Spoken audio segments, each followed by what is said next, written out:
আজকে রেসিপির জন্য আমাদের লাগছে ডুমো করে কেটে রাখা শোলা কচু, এটা জলে অর্থাৎ নুন জলে ভাপিয়ে রাখা, সেদ্ধ করা কাবলি ছোলা, কয়েকটা কাঁচা লঙ্কা, ডুমো করে কেটে রাখা আলু।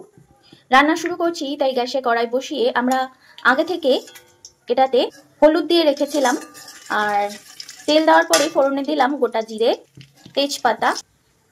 তেল গরম হয়ে গেছে, এবার আমরা দিয়ে দেব কেটে রাখা আলুগুলো, দিয়ে দিলাম সামান্য পরিমাণ নুন, দিলাম হালকা ভেজে নেব, একটু হলুদ গুঁড়ো। পেস্ট করা মশলাতে আছে জিরে বাটা, আদা বাটা, তেজপাতা বাটা আর শুকনো লঙ্কা বাটা।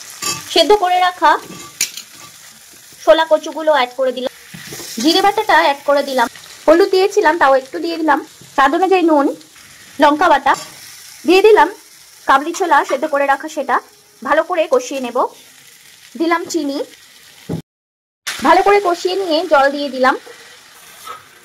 এবার ঝোলের জন্য জল অ্যাড করে দিলাম আর কয়েকটা কাঁচা লঙ্কা।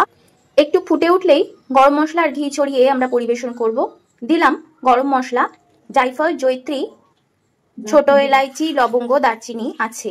এটা গরমের দিনে খেতে ভীষণই সুস্বাদু লাগে আর ভীষণই পাতলা হয়।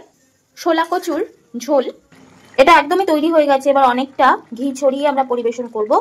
হয়ে গেছে আমাদের বাড়ির শোলা কচু দিয়ে পাতলা ঝোলের রেসিপি, গরমের দিনে অনবদ্য একটি খাবার। যদি রেসিপিটি পছন্দ হয় প্লিজ একটি লাইক এবং চ্যানেলটিকে সাবস্ক্রাইব করে আমাদের সাথে থাকবেন। আজকের মতো এতটুকুই, দেখা হবে এই চ্যানেলের নেক্সট ভিডিওতে, ততক্ষণের জন্য টাটা।